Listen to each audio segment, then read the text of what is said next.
About a year ago, Martin Carnoy, a professor at Stanford University, and I published a report on TIMSS and PISA and NAEP called "What Do International Tests Really Show About U.S. Student Performance?" Those of you who are here at Schenker have a copy of that report in your folder. For those of you who are online, you can go to the website of the Economic Policy Institute, www.epi.org, and get a copy of it. And in that report, we disaggregated the international test performance by social class, not only in the U.S., but in comparable nations, and found that the achievement gap, the gap between the scores of more advantaged social class students and less advantaged social class students took place across all industrialized and comparable nations, and surprisingly, the gap in the United States was not any greater than in comparable nations. Well, I'm not going to talk about that report. I've told you where you can get it, and you've already heard from the two previous panelists about the scores themselves. What I want to talk about is how these international tests are used in our public conversation. Last year, or at the end of 2012, when the TIMSS was new results in TIMSS were released, Secretary of Education Arne Duncan called the results unacceptable, saying they underscore the urgency of accelerating achievement in secondary school and the need to close large and persistent achievement gaps. After the previous administration of PISA, Duncan's statement was similar. He said the results show, and I'm quoting, that American students are poorly prepared to compete in today's knowledge economy. Americans need to wake up to this educational reality instead of napping at the wheel while emerging competitors prepare their students for economic leadership. And in particular, Duncan stressed the results for disadvantaged students, saying, as disturbing as these national trends are for America, enormous achievement gaps among Black excuse me, and Hispanic students portend even more trouble for the U.S. in the years ahead. This is a pretty dangerous test that we've been discussing today. Duncan's comments reflect the conventional wisdom regarding the rankings of U.S. students on international tests and the danger that it poses to the American economy. The conventional wisdom holds that the American workforce lacks the specialized skills that employers are seeking, and that this skills gap is the main, if not the only, explanation for our persistently high unemployment rate, and especially our long-term unemployment rate. Last week, some of you may have seen an op-ed in the New York Times by Paul Krugman on April 1st. If you haven't, I would urge you to go back to the Times website and read it, because he dealt, I think, very carefully with this notion of the skills gap, and I want to just review a couple of the points that he made. First, employer claims, Krugman pointed out, that they cannot find skilled workers to staff vacancies are not confirmed by the data. The conventional complaints repeated by pundits and misguided experts cite the purportedly large number of job vacancies in the U.S. at the same time that we have high unemployment, and conclude that this must result from unemployed workers not having skills for all those jobs that are vacant. What Krugman pointed out was that the ratio of unfilled jobs to unemployed workers today is quite low by historical standards. There are always some unfilled jobs in the economy because workers and employers haven't yet had time to create the matches for new employment when jobs become vacant. We refer to that kind of job vacancy or temporary unemployment as frictional unemployment, not a structural phenomenon. There are very few, if any, jobs today that remain unfilled because employers have been unable to identify or recruit workers with the needed skills. That's what the data show. The second point he made was that we not only have an unacceptably high unemployment rate, but we have an especially high long-term unemployment rate. That is, workers who've given up looking for work or who've taken part-time jobs when they can't find regular employment. Is this because the long-term unemployed don't have the skills to fill vacant jobs? That's what the conventional wisdom say, and that's what most observers of the PISA and TIMSS conclude. But the data show that long-term unemployed workers have skills that are similar to those of recently laid-off workers who quickly find new jobs. When employers have a surplus of applicants with similar skills, they typically hire those who have been out of the workforce for the shortest period of time. The longer you're out of work, the harder it is to persuade employers to hire you regardless of your skills. What the long-term unemployed face is a shortage of demand for their labor, not skill requirements that go beyond their education and training. And third, if there really were a skills shortage, as all of the observers of these international test comparisons conclude, we'd expect to see wages increasing in the job categories where skills are allegedly in short supply. Simple supply and demand observation.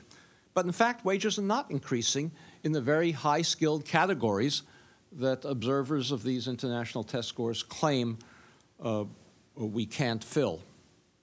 And wages haven't actually increased for quite a while. It's especially telling that the wages of college graduates, not just those of non-college educated workers, have been flat for a decade.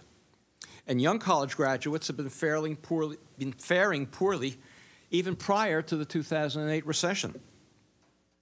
The percentage of recent college graduates who are unemployed or underemployed, working in a job that typically doesn't require a college education, a bachelor's degree, has risen. It's risen, and particularly risen since the 2001 recession. Moreover, the quality of jobs held by the underemployed has declined, with today's recent college graduates increasingly accepting low-wage jobs or working part-time. In other words, skills gaps are responsible neither for our unemployment problems nor for our wage problems. Now, it's certainly true that the skill requirements of the American economy are increasing, but they've not been increasing at a rate in great excess of historical trends, and the skills of the workforce have been increasing at a rate that's comparable to that of the skill requirements of the workforce. You'd never know it from the rhetoric that's commonplace here in Washington, but in the last 4 decades, the percentage of college graduates in the United States has nearly doubled. In 1970, 16% of young adults were college graduates. Today, it's 31%. And the improvement has been across the board. The share of African American young adults who are college graduates have gone from 10% to 19%, doubled. While for whites, it's gone from 17% to 37%, more than doubled. Meanwhile, the Bureau of Labor Statistics projects that no more than a quarter of the job vacancies of the American economy over the next 10 years will require a college degree. Even if this projection is incorrect, even if it's understated, it's entirely implausible to think that it's incorrect by a factor of 50%, which would what would be required if the skill requirements of the workforce were exceeding our increased skill requirements of skills of college graduates.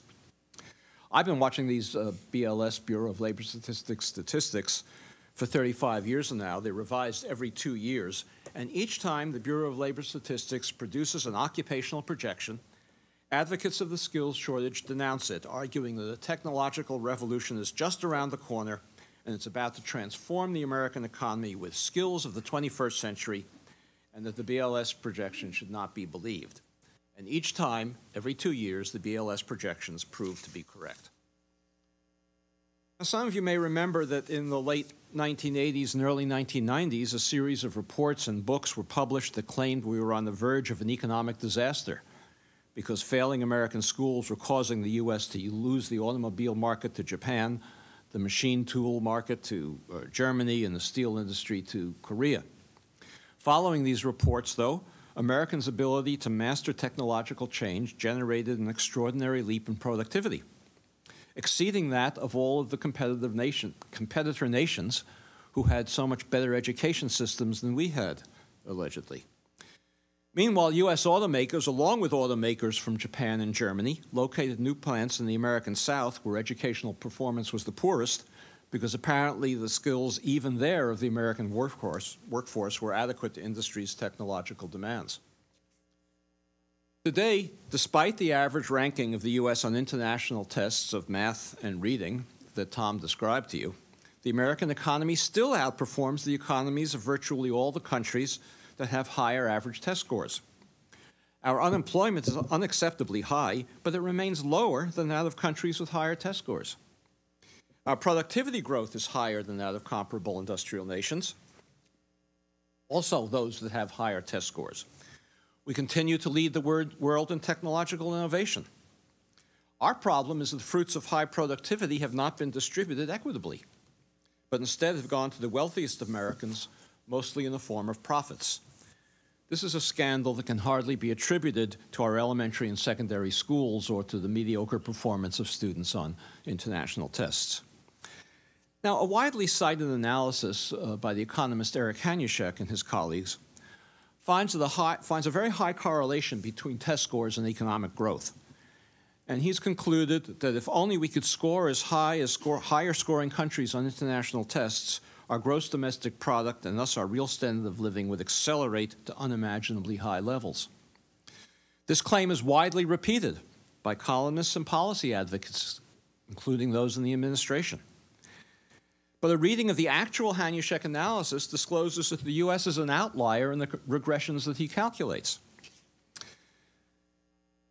Hanushek acknowledges that test scores in the U.S. are not related to growth rates in the way he claims they are related to in other countries, because we follow more pro-growth economic policies in other countries. This, again, has nothing to do with our educational system and nothing to do with the skills of the American workforce. Now, of course, if skills shortages or skill mismatches aren't the answer, we need another explanation for why wages have been flat for the vast majority of workers at all education levels, including higher skilled workers, for the last 10 years. In Krugman's column that I mentioned before, he bemoans one policy consequence of the skills shortage myth, a failure to correct disastrously wrong-headed fiscal policy and inadequate action by the Federal Reserve to create full employment. The fact that our fiscal policy has been somewhat less wrong-headed than that of comparable industrial countries with higher test scores is certainly no excuse. And Krugman adds, the skills myth shifts attention away from the spectacle of soaring profits and bonuses, even as employment and wages stagnate. But there's an additional policy consequence of the skills myth that Krugman failed to mention, and that concerns us here today. And that's a belief that we need to radically reform, indeed dismantle, our public education system because schools are failing to produce the skills needed for a 21st century economy. For President Obama, for Secretary of Education Duncan, for Washington think tanks, and even for Krugman's op-ed columns, fellow op-ed columnists at the New York Times like Tom Friedman and Nicholas Kristof and David Brooks. All that's needed to explain why we should narrow the curriculum to test prep in math and reading, replace experienced teachers with untrained college graduates, and expand charter schools or even provide private school vouchers is the belief that our schools are failing to provide the skills that employers demand and that international test comparisons demonstrate.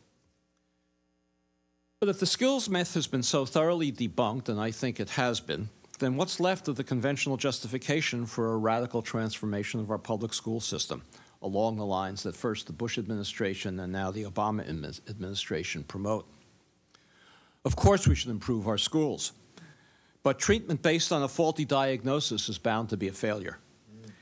Education policymakers, I think, should take a deep breath, disabuse themselves of the skills shortage myth, take a second look to determine what truly needs to be improved in our public schools, and design programs aligned to those improvements.